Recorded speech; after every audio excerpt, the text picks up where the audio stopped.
Okay, so introduction to basic and applied human anatomy and development, as a way of saying anatomy is going to be divided into gross anatomy. This is a practical anatomy that you can see and touch, and you have histology, which is part of the anatomy that you use a microscope. Embryology is the one that tells you about the development of a human being from the time sperms and the ovum form till a person grows, including what can go wrong during development. Okay, now anatomy itself is just a study. Anatomy is going to refer to structure. You can see it comes from two words, ana, which is upon or on, and tom, which means to cut or to dissect. So these are some things that you're going to be doing. Now, dissection is strictly to medical students, no one else. So you guys will be able to see the real human being. No one else does that, only medical students. Okay. So one important thing that I want you to look at is that anatomy should be regarded as a firm foundation for the whole art of medicine. Okay. So there is this man, one of the forefathers of medicine, Andreas Vesalius. In his book, De Human Corporis Fabrica Libri Septem, the year in which this book was written is 1543.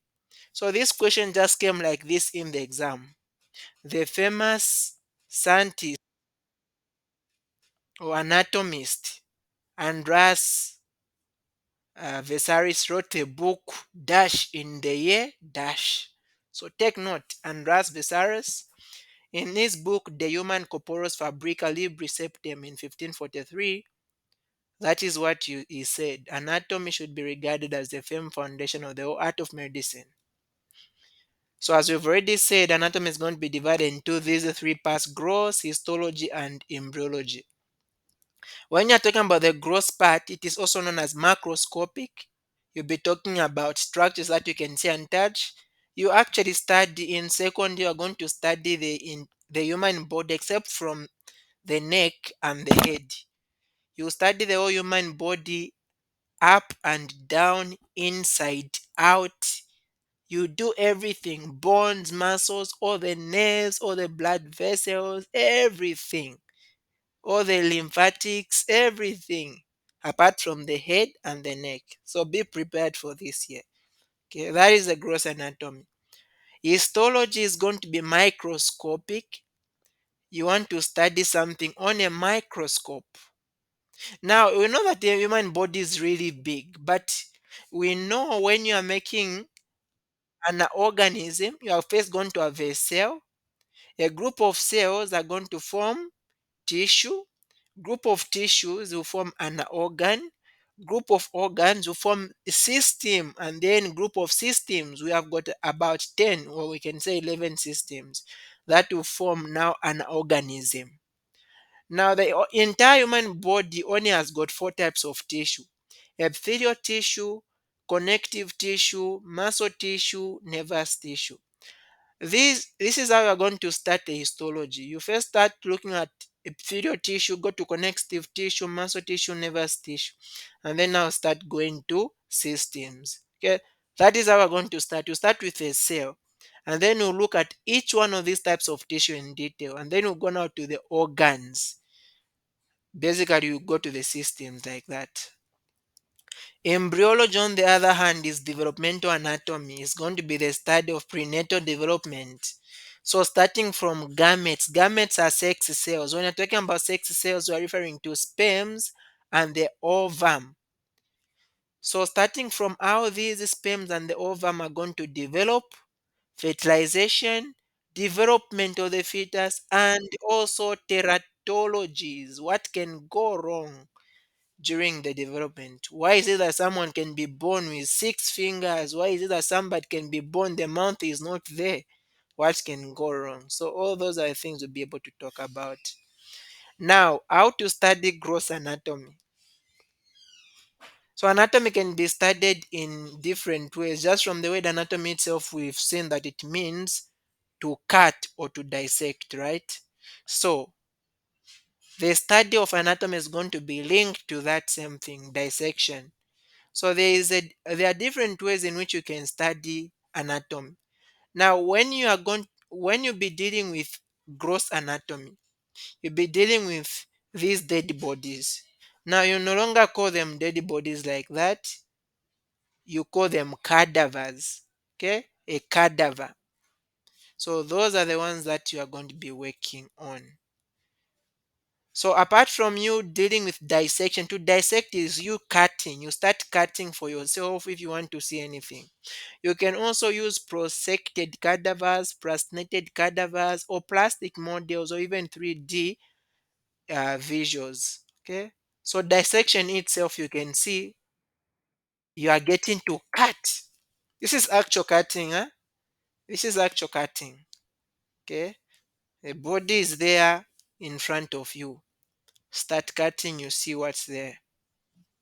Now it is different from autopsy, also known as postmortem. Postmortem is cutting a dead body to find out what is the reason or the cause. Or for forensic pathology, forensic, this is where you stand in court and explain this is what happened. To dissect is to cut a cadaver in pieces for you to study. It's not for understanding the cause of the death or presenting in the court. Okay. So that is autopsy or postmortem, difference from dissection. Now we are saying that when you're studying anatomy, gross anatomy, you can also use prosected cadavers. So what is a prosected cadaver? A prosected cadaver is a previously dissected cadaver by an experienced anatomist. This is actually what we are going to be using, especially the way the numbers are. So they've already cut for you the cadaver. All you'll be doing is you go and just touch, you see parts and like that. So they use formalin to be able to do this. Okay. So what happens is that a body is dead and then they will cut for you to start seeing now parts. Now what I'll give you a homework. Go and find out this formalin.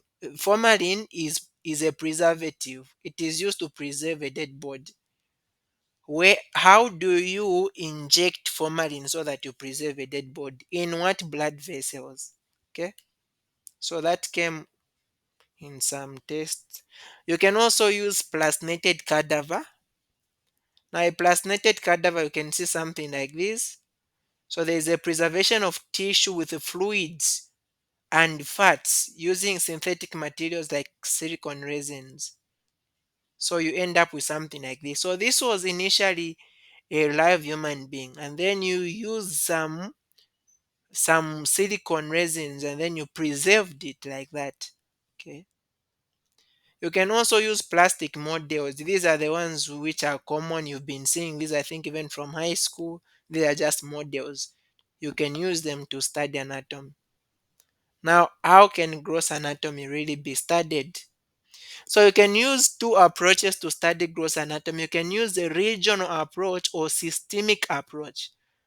Okay. When you're talking about regional approach, you want to study the human being in regions. For example, you start on the thoracic.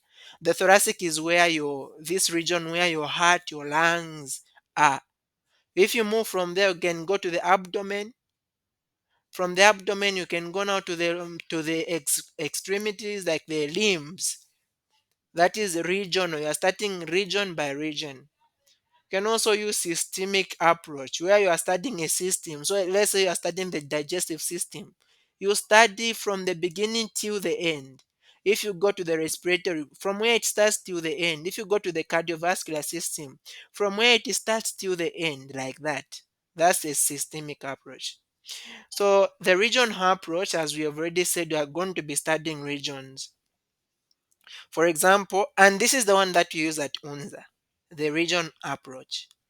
So the head and neck, this one you're not studying it in second year. This one is going to be studied in third year, but the rest will be studied in second year. For example, the trunk, you look at the thoracic. So the way you are going to start is this: you are going to start looking at the back. Okay, you look at the back region. you actually start first by looking at just some bones of the limb, of the upper limb. You start with the upper limb. What you mean is you are going to have the arm, the forearm, and the hand. So you might call it the entire of it as a hand. It's different. Okay. So where you have got your muscles, those big muscles which you show when you are building, it's not a hand. So I've got the arm, the forearm, and the hand. The hand is what you use to touch food. So we are going to study the thoracic, the abdomen, the pelvis, the perineum, and also the back. That is going to be like for the trunk. And then also for the extremities or the limbs, you do the lower limb and the upper limb. The lower limb, these are starting from your hip going all the way down.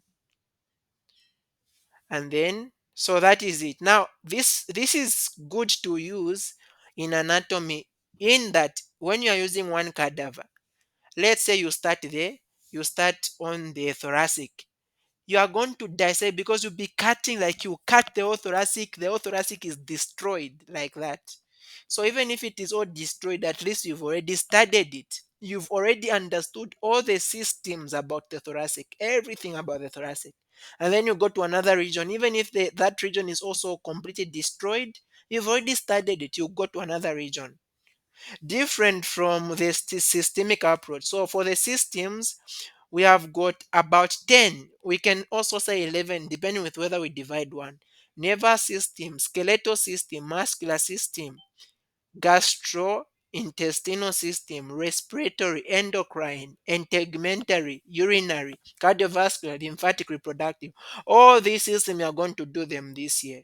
Okay. So sometimes the skeletal system and the muscular system can be combined, and so you say musculoskeletal. So it becomes one system. So in that case, the body is going to only have 10 systems.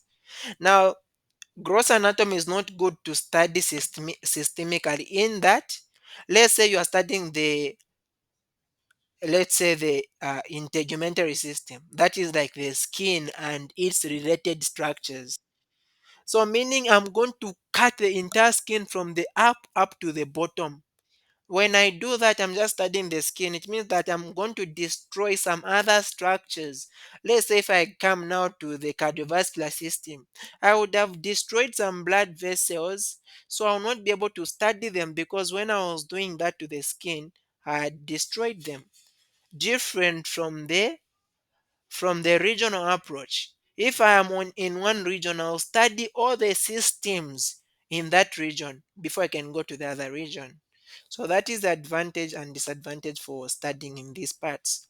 Okay, now having understood that, do we have a question before we prevail? We are good? Okay. Let's talk about the body positions. In what positions can the body be? Now, the first position of the body is known as the anatomical position. The anatomical position is the reference position for any other. You want to use a language. What we are learning about here is the language of anatomy. You want to use a language such that when you go to UK, you go to America, you go to India, someone is going to be able to understand. If they say the hand is like this, they, let's say, cut the medial part of the hand, where should they look at? For them to understand where they're going to look at, there should be a reference for anything to be mentioned. So when you're talking about the anatomical position, a body standing in the anatomical position is a body like this one. Okay. Look at the way this person is standing. So you need to know everything about the anatomical position at least. You can see the person is standing up straight. Okay. Look at the person is looking, you are not looking down, you are not looking up, you are looking straight. Also, you are looking at something that is very far away. And then your palms, this part of the hand that you use for touching, is facing forward. Okay, facing forward. And also your two legs are at least close together, but not too close. They are close together, not far away. They are not apart. So you are standing upright, your feet are together, your hands are by the side, your face is looking forward, the mouth is closed, the facial expression is neutral. You are not smiling, you are not upset. Okay. The toes are also pointed forward, and these other characteristics which are here. You can see also the angle like between this is your thumb. If you can see where my pointer is, your thumb and your first finger there, the angle between there, that angle is 90 degrees. Okay. And also the rim of the bone under the eye.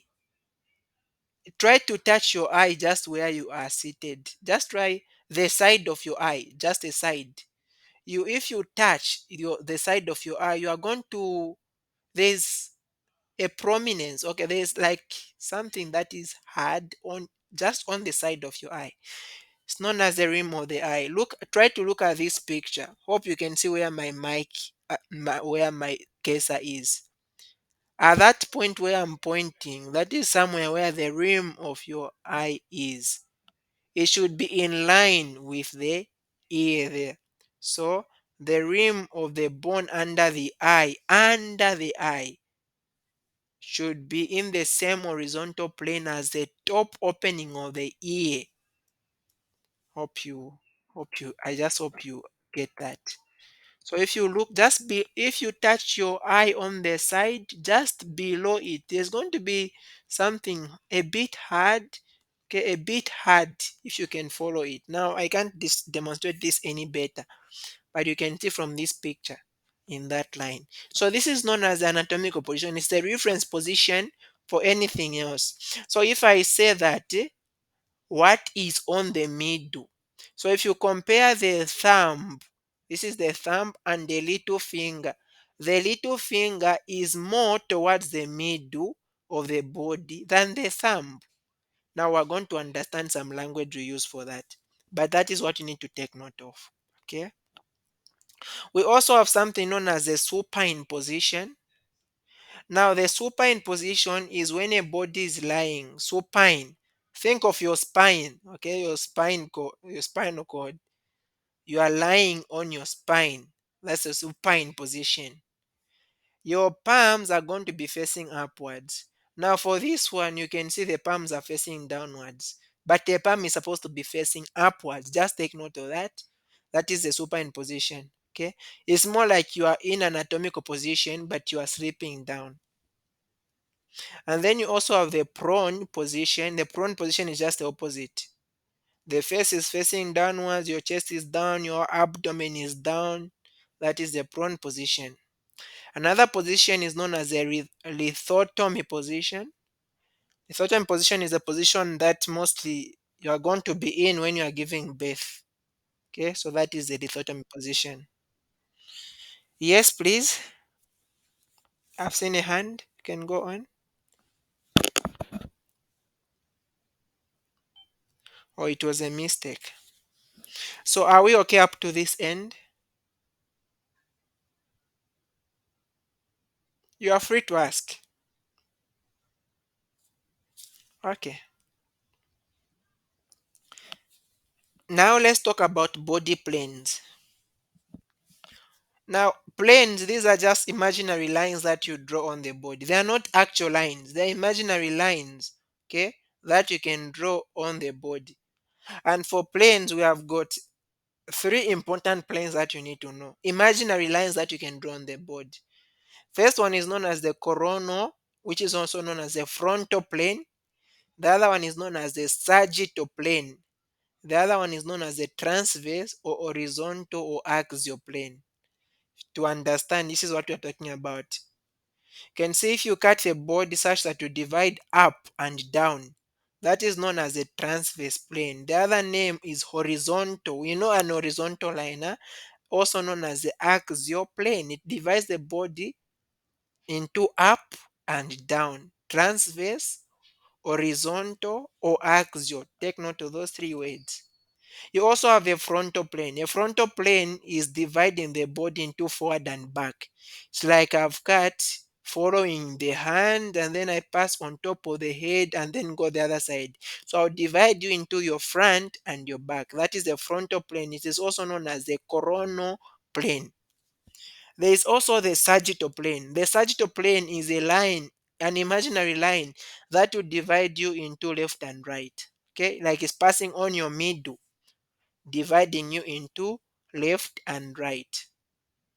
Now, for this plane, you also have, for this sagittal plane, the specific sagittal plane through the midline. If you hear of midline, it means your middle, like just the part that will divide you into two equal halves. So the specific sagittal plane that will divide your body into two equal parts is known as a mid-sagittal plane. It's a sagittal plane, but the specific plane is the mid-sagittal. If you just move from the mid-sagittal, you just move any direction, that becomes a parasagittal plane away from the center. Look at this one. There is this one which is in red. If you can see in red, this one is dividing the body into two equal halves. Okay, two equal halves. So that one is the mid-sagittal plane. But if you look at this one, which is in yellow, this one in yellow is also dividing the body into left and right, but it's not two equal halves. So that is known as the parasagittal plane. You have this one in blue, which is dividing the body into up and down. That is the transverse plane. The one in green is dividing the body into front and back. That is the frontal or coronal plane. Are we okay here? You need to understand these things. Are we good?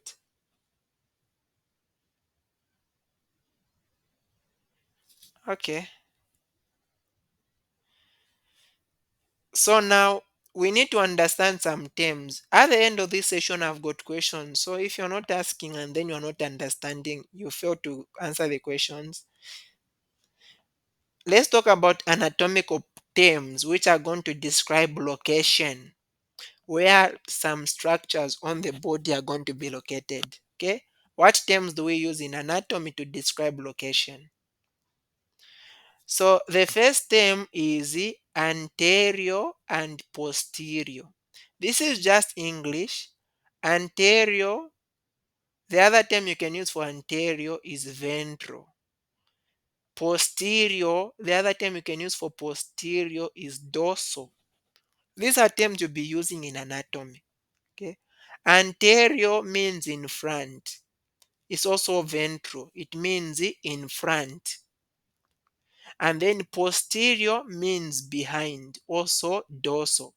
For example, the nose is an anterior or a ventral structure. Why? Because the nose is in front.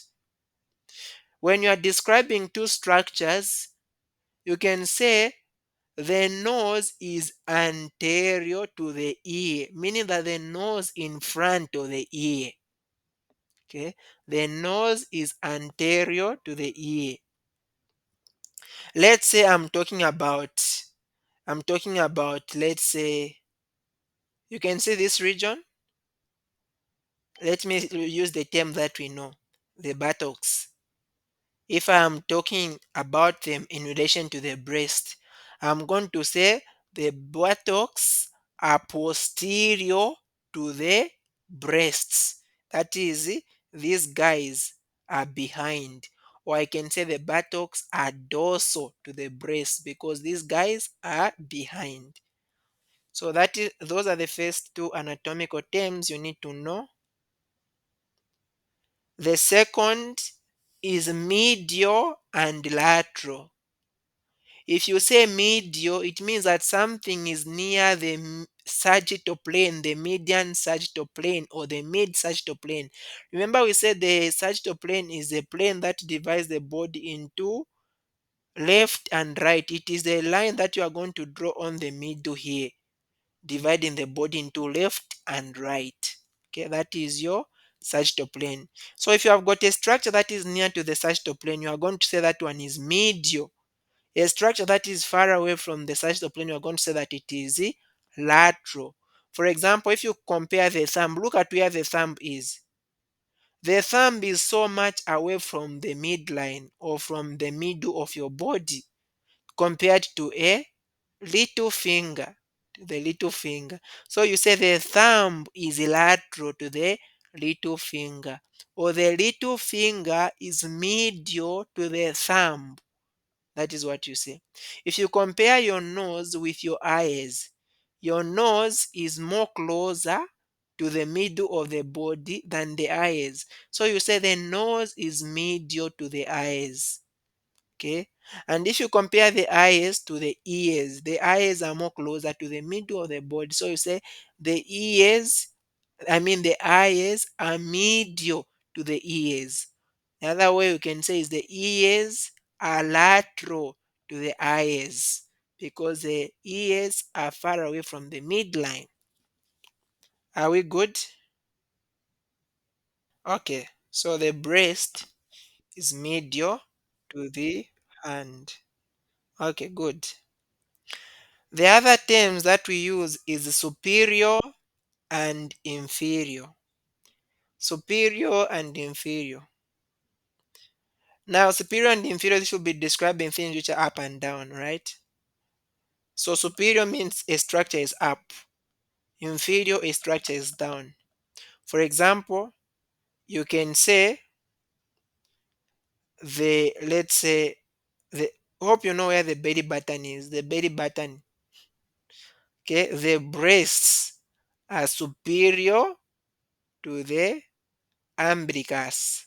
So that point, no, we don't call it belly button, umbilicus. Okay, the breasts are superior to the umbilicus, or the umbilicus is inferior to the breast. You can also use the term cranial and caudal. Cranial means towards the head. Caudal means towards the tail. You know that a human being has a tail, isn't it? The human tail, the coccyx. Okay. So you can look at examples. The head is superior to the shoulder. The knee joint is inferior to the hip joint. The knee joint, the knee is here, and then the hip is here. So the knee is inferior. Caudal refer to a structure that is towards the tail. Okay. So you can also say the hip joint is caudal to the shoulder joint because the shoulder joint is on top. The hip is down here near the what? Near the tail. So the hip joint is caudal to the shoulder joint. Cranial will refer to structures towards the head. Other terms that you use is proximal and distal. Proximal and distal. Now these terms refer to structures that have got a beginning. Now beginning in anatomy we use the word origin. Okay, and this will be things like the limbs. When you're talking about limbs, you're talking about this structure, the arm, forearm, and the hand. So arm, forearm, and hand. So the origin of this limb, the upper limb, is this point, the shoulder joint. So a structure which is near the shoulder joint is going to be referred to as proximal. Same with the leg. So you have got the, now if I say leg, that means something else. You have got the thigh, the leg is this part here, and then you have got the foot. Not everything at leg, no. Thigh, leg, foot. So if you can see, the leg is distal to the thigh.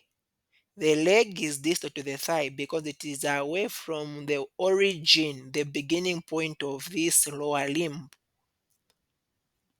Now, you don't only use them for limbs, you can also use for, let's say, the beginning of a blood vessel, the beginning of a nerve, the beginning of the airways. Okay?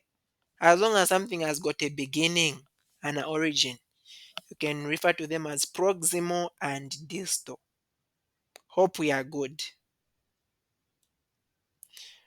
Others, Another term that you can use is rostro. Now, rostro is going to be used to refer particularly in the head to describe the position of a structure in reference to the nose. Okay, in reference to the nose. For example, the forebrain. The brain is divided into forebrain, midbrain, and hindbrain. Fore just means in front, middle, hind behind. So the forebrain is near the nose. So the forebrain is a rostro to the hindbrain. Okay, you can think of rostro as meaning also in front, but that will mean something else.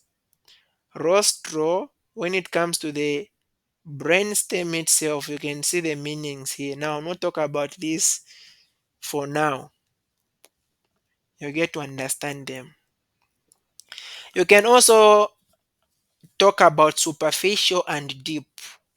Superficial means something is towards the surface. Deep means something is more inside. For example, the sternum is superficial to the heart. The sternum, try to touch your chest between your two breasts. You can try to touch between your two breasts. The bone you feel there is the sternum. Okay, between your breasts. So the sternum just inside. If you just go inside the sternum, you are going to find the heart. So you say the sternum is superficial to the heart. Why? Because the heart is inside. So you can also say the heart is deep to the sternum. The stomach is deep to the abdominal wall. The abdominal wall is the wall itself. Okay, the stomach is inside. Now the wall is going to be made up of the skin and the muscles, which cover all the contents which are inside. So that's why the stomach is deep to the abdominal wall. Okay. So that is superficial and deep. A superficial structure is a structure that is more towards the surface. Deep structure is more inside. Can also use unilateral and bilateral. Now, these terms will refer to things which are found only on one part or things which are found on both parts. Bilateral structures are structures which are found on both parts of the body. For example, you have got a left and right kidney, left and right lung. Those are bilateral. Unilateral structures are only found on one part of the body. The spleen is only found on the left side of the body. The heart is mostly also on the left side of the body. The appendix is on the right side of the body. They are not on both sides. Okay? So that is that. So you can have a condition where instead of the heart being more on the left side, it is more on the right side. That is a condition. Okay? That's a condition. It's not normal. So, and sometimes all the structures can reverse. The stomach, which is supposed to be on the left, it goes on the right. What is supposed to be on the right, everything reverses. That is known as situs inversus. So, structures in the body reverse during development. You also have ipsilateral and contralateral. Now, ipsilateral and contralateral refer to structures which are on the same side. Not both, not, it's different from here we're talking about is a structure on both sides or only on one side. But then ipsilateral and contralateral, we are saying is a structure. Are these two structures on the same side or not? For example, your left leg and your right leg. Okay, your left leg and your left hand, they're on the same side. So you say ipsilateral. But then your left leg and your right leg, they're on opposite sides. So those are contralateral. Structures on opposite sides are contralateral. On the same side, they're ipsilateral. Other terms we talk about is invagination and evagination. Invagination, from the word in, a structure is going inside, it's a projection inside. Okay, and then evagination is a projection outside. Anything that comes outside protrudes outside. And then when you are talking about the hand is that part that you use to touch. That part that you use to touch is called the palmar, and then the other part of the hand is called the dorsum. Okay, the dorsum. So you can also call it the dorsal surface and the palmar surface. For the leg, the part that you use to, for I mean for the foot, not leg, the part that you use to step down, that's called the plantar surface. And then the top part is called the dorsum. So the plantar surface and the palmar surface has got the same skin. Only these two regions, if you start talking about the skin can either be thick skin or thin skin. The entire body has only two parts with thick skin, only on the palmar surface and the plantar surface. The entire body is made up of thin skin, except on the palmar and the plantar where you have got thick skin. Okay, so you can also combine these terms that we've been talking about. For example, look at the chin. Hope you know where the chin is. Please, where you are, just try to touch your chin, and then you also have your external ear, just your ear. Try to touch your ear. So if you can touch your chin in reference to the ear, your chin is in front, right? Your chin is in front, but then your chin is down. Okay, your chin is down, your ears are on top. Apart from that, your chin is close to the midline, isn't it? In reference to the ears. So you say the chin is inferomedial. It is it is inferior. It is down in comparison to the ears.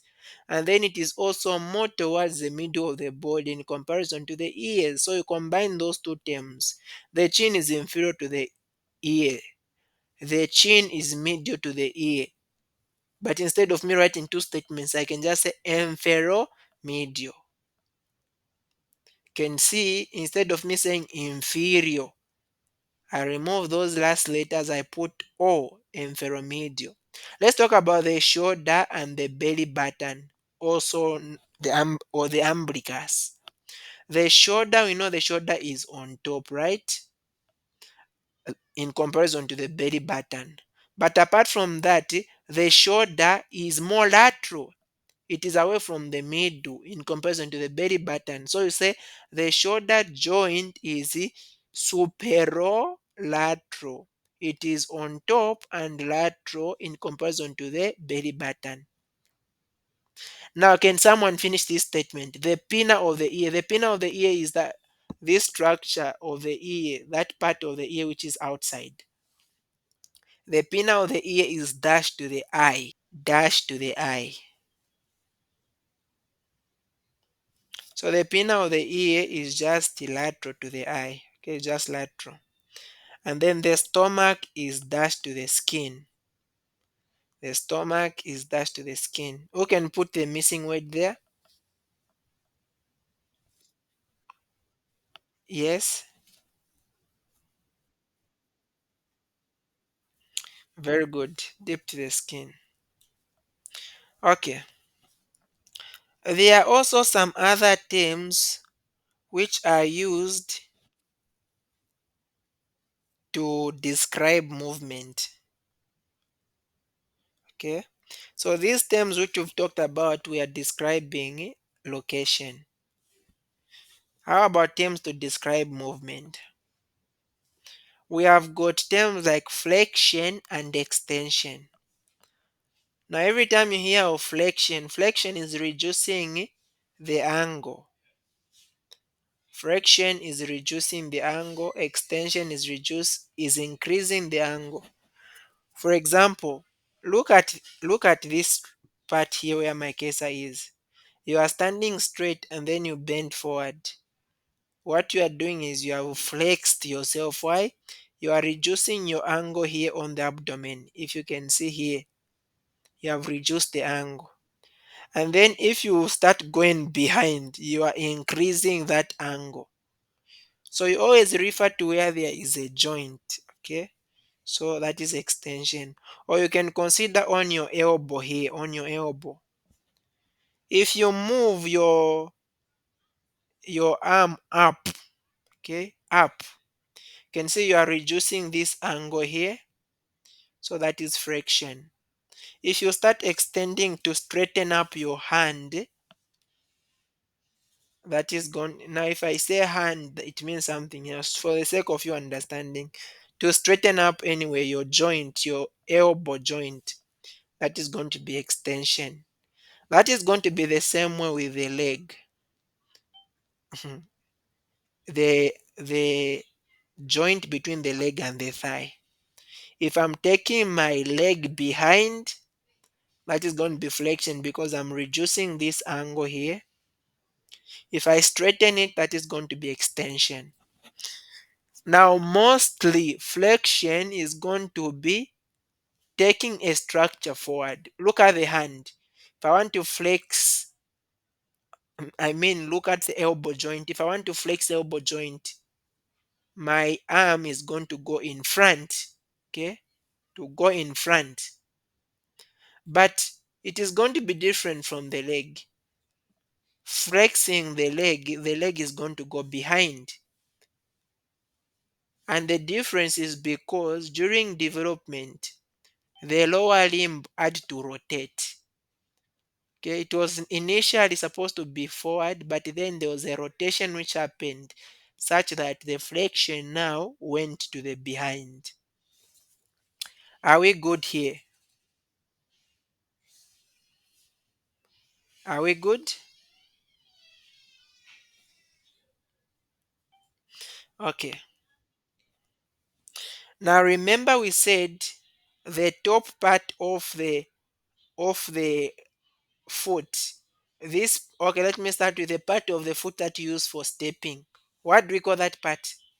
That you use for walking? The plantar, good. And then the other part, the top part, the dorsum. So if I'm moving my foot upward, look at this structure which is here. I'm moving my foot upwards towards the dorsum. That is known as dorsiflexion. Okay, dorsiflexion. If I'm moving my foot towards the plantar, like downwards, that is known as plantar flexion. Plantar flexion.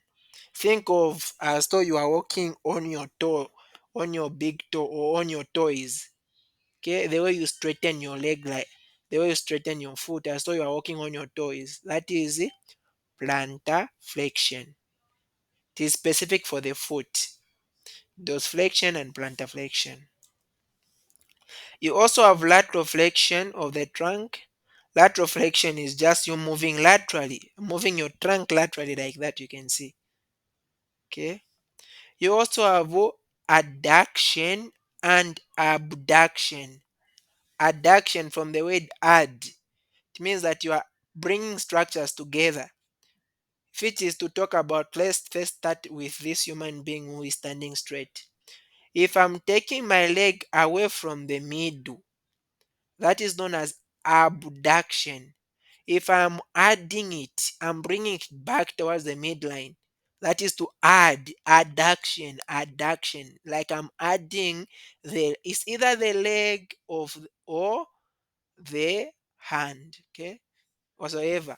Now, if I talk about hand, I'm using the term so that you understand. Otherwise, hand is referring to that part that used for touching. So as long as I'm bringing that part, the upper limb towards the midline, that is adduction. Away is abduction. So that will be the same with the hand here. Look at this. If I move these two fingers away from the middle finger, that is abduction.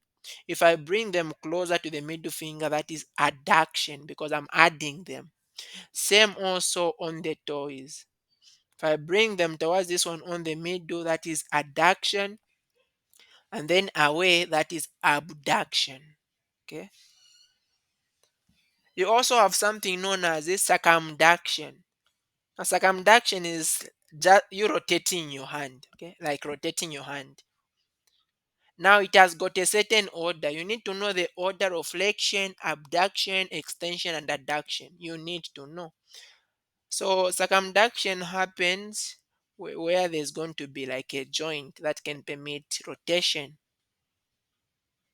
So the order you can use this Kaweda I've written here for simplicity's sake, Fabia, Fabia. So you start with flexion. Remember, to flex is to bend. If it is your hand, you first bend your hand, and then ab, that is abduction from the fabia. So then you abduct. Remember, to abduct is to move your hand away from the midline. So initially it was supposed to be somewhere here touching your body, but you move it away. And then now you extend your hand. To extend means, remember, it was flexed, it was bent. Now you want to make it straight. And then now you add it back to the body. If you continue that motion, you are going to be moving in a circle, and that is called circumduction. But you don't always start from flexion, you can also start from extension. But if I start from extension, I'm going to be moving in the opposite direction. Okay? Extension, then I'm going to go to abduction, from abduction to flexion. In other words, I can create a circle. I can create a circle from flexion to abduction to extension to adduction. If I start from extension, I'm going to go like this all the way around. Hope you get that. Extension, abduction, flexion, and then you go to adduction around like that. So you need to know that order is the same way also on the leg, that is circumduction. You also have medial, which is also known as internal, and lateral, which is also known as external rotation. So look at this human being here. Uh, you can see the way he's turning. So that is rotation. But then for the arm and the forearm, if I move my arm away from the midline like that, away, you can see, towards the lateral side, that is lateral rotation. If I'm moving it towards the medial side, that is medial rotation. Same with the leg. If I move it away such that you can see this part, hope you can see where my cursor is. This part I'm pointing to. This part which faces in front, if it faces the middle, if it faces the middle, that is medial rotation. If it faces away from the middle, that is lateral rotation. If it faces laterally, okay, so we need to know that. There is also supination and pronation. What is supination? So supination, just remember the way I talked about supine position.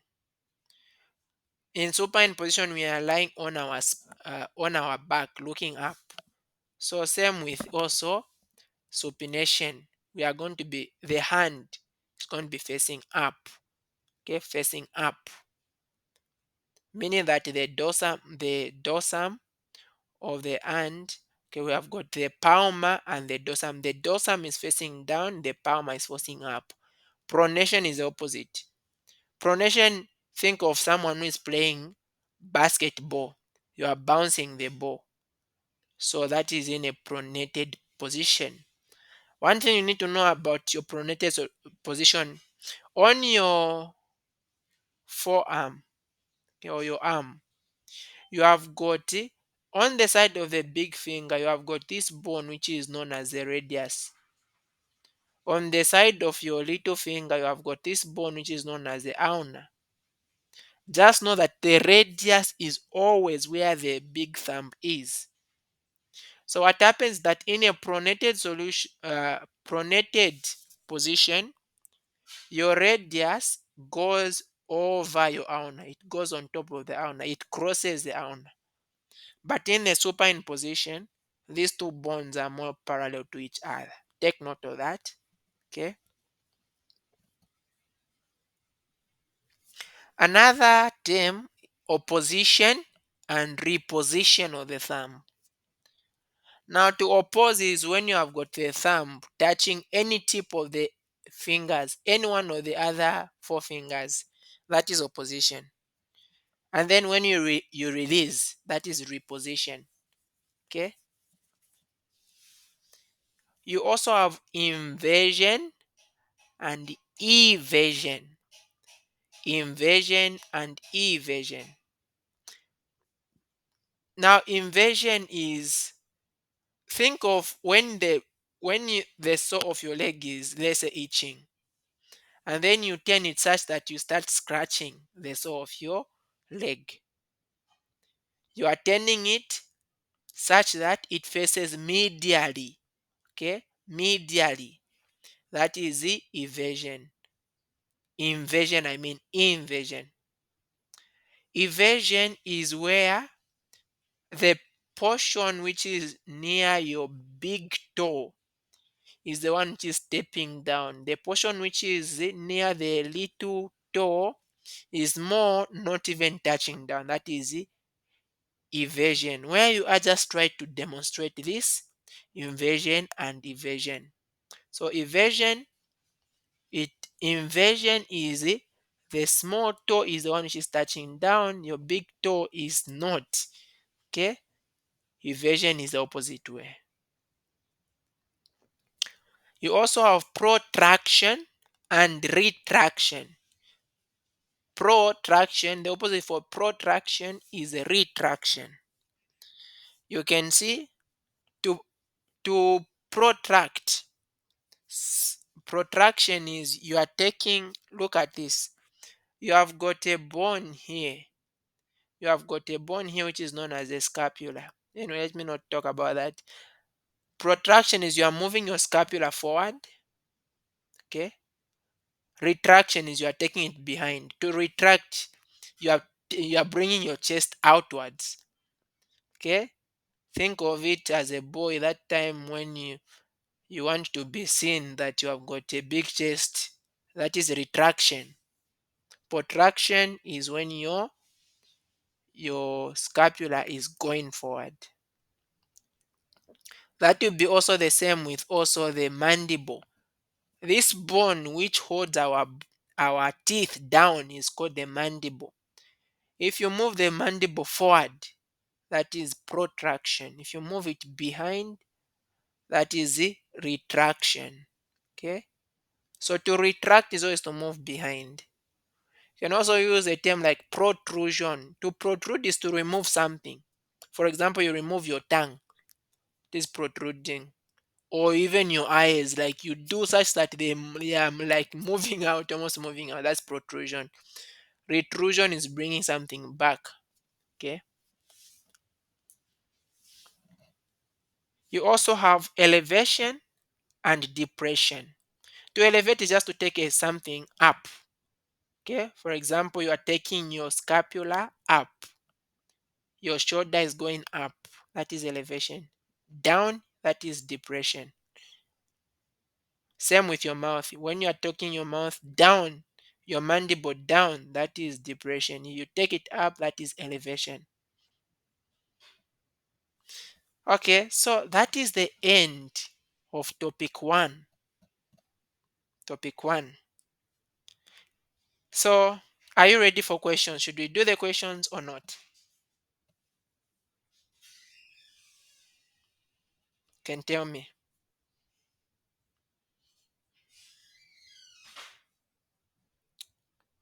Should we do the questions or not?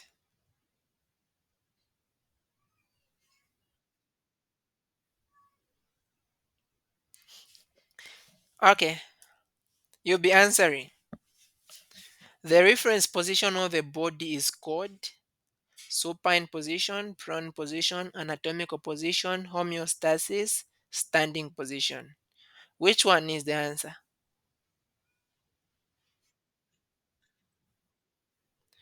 Okay, C, anatomical position. Okay. Which of the following structures is superior to the rib cage? Superior. The rib cage touch your ribs. So your ribs is what will cover Your heart and those are those structures. You can even touch them. So you want a structure that is superior to the rib cage. Feet, knees, hips, neck. What will be the answer here? Neck. Good. Which of the following structures is superficial to the teeth? Superficial, remember? Superficial. Lips, larynx, tongue, trachea. Which one is superficial to the teeth?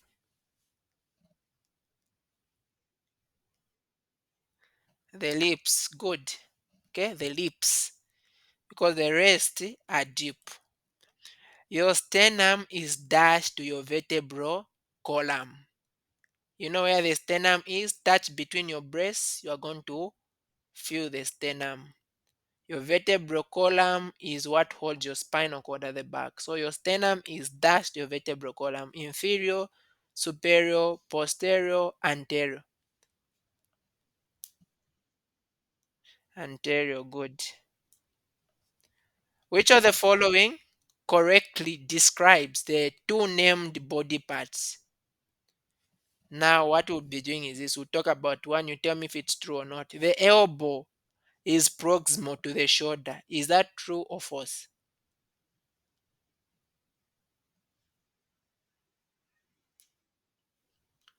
The elbow is proximal to the shoulder. Is that true or false? Someone has said true. How about others? It seems we don't know what the elbow is. Huh?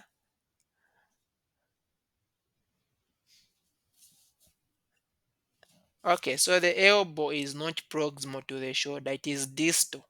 It is far away from where the hand is beginning. I'll say hand so that you understand. It's far away from where the forearm is beginning. The phalanges are distal to the carpals. Do we know the phalanges? Okay. Is that statement true?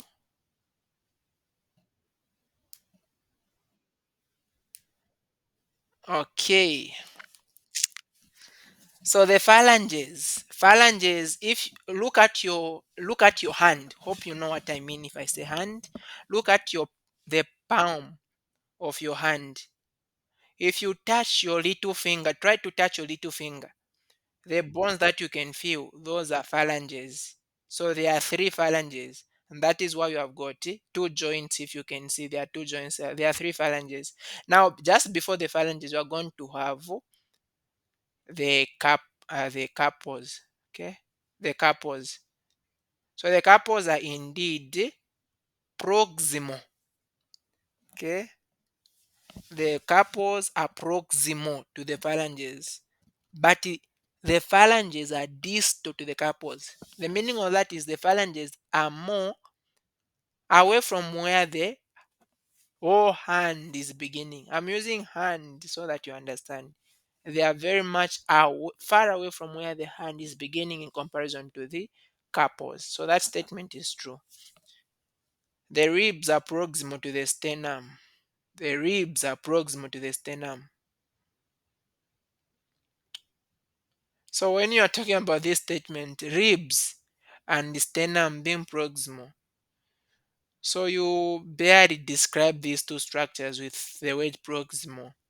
It is because when you're talking about proximal, it should be something that has got a beginning point. Okay. The elbow is distal to the knee.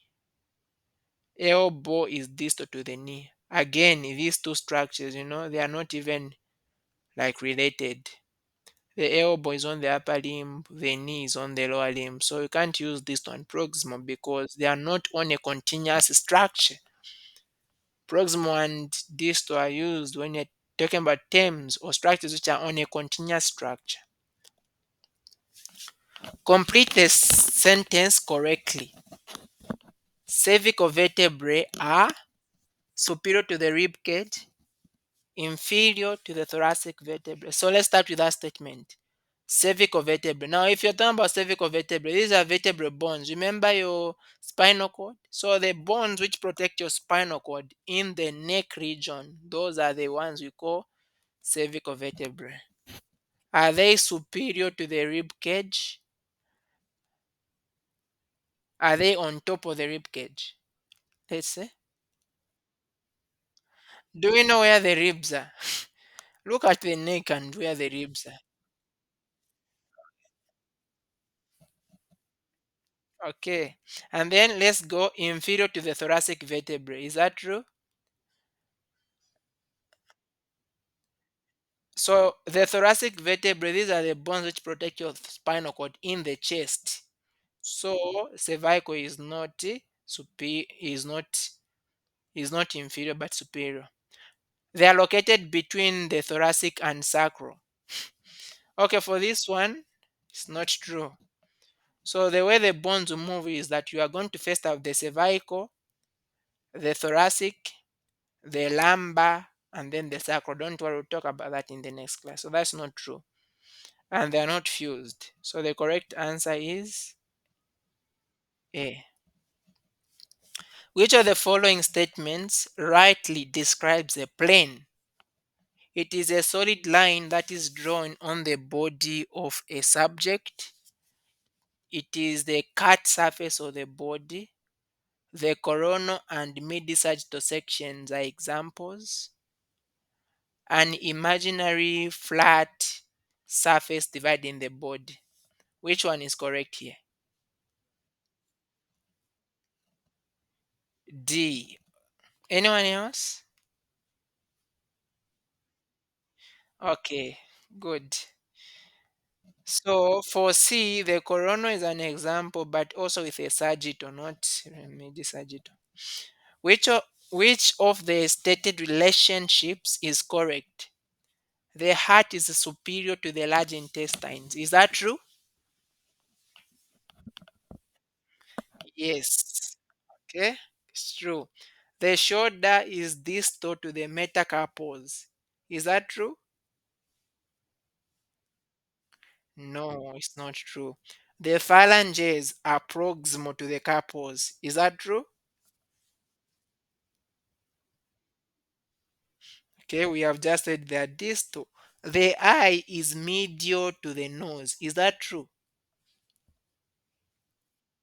So the nose is more towards the midline, isn't it? Which of the following best describes the movement of the great toe towards the rest of the toes? The movement of the great toe towards the rest of the toes. Protraction, pronation, adduction, retraction. Movement of the big toe towards the wrist. Very good. Adduction. You are trying to add it towards the wrist. Okay. The what does the term invasion mean? Invasion. Dorsiflexion of the foot, turning of the foot to make the surface medially, plantar flexion of the foot, turning of foot to make its surface laterally. Which one is going to be the answer?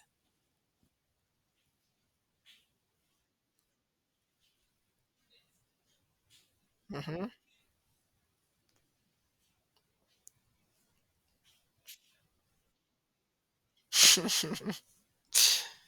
No try. Okay. Remember we said inversion is where you are standing such that your small toe is more like the one you are standing on, and then the big toe is on top. So you are turning such that the sole of your foot faces medially.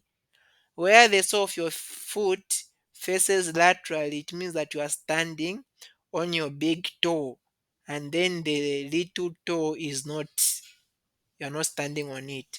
And that is known as the eversion. So inversion is the sole of the foot is facing medially. The directional term superior in anatomy means which of the following? Cephalic, ventral, caudal, dorsal. So which one? Superior.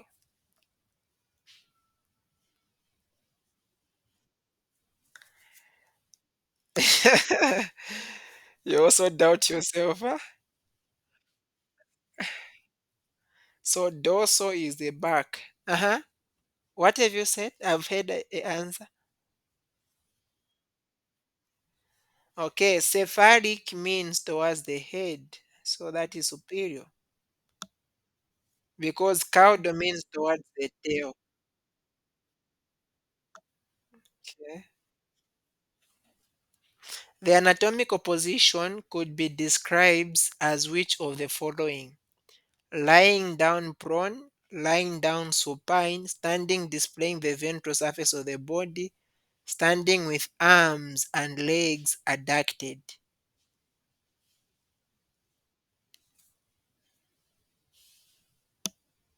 Which one? C.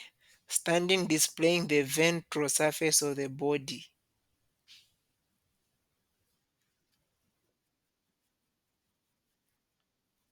D. Anyone else?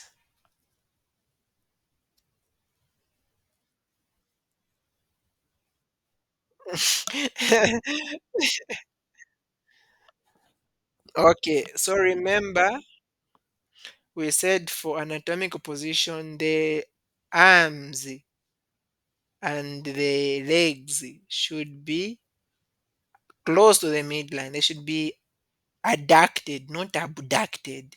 To abduct means your legs are far away from each other. So that one, remove it. So the answer that remains is C. Complete the statement, the sentence here. Cervical vertebrae are superior to the rib cage. Is that true?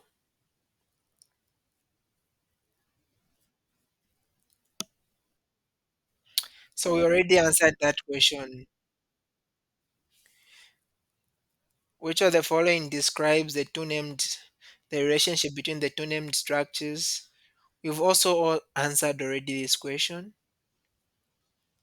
We've also answered this. Also answered this. Also answered this. So they are all done.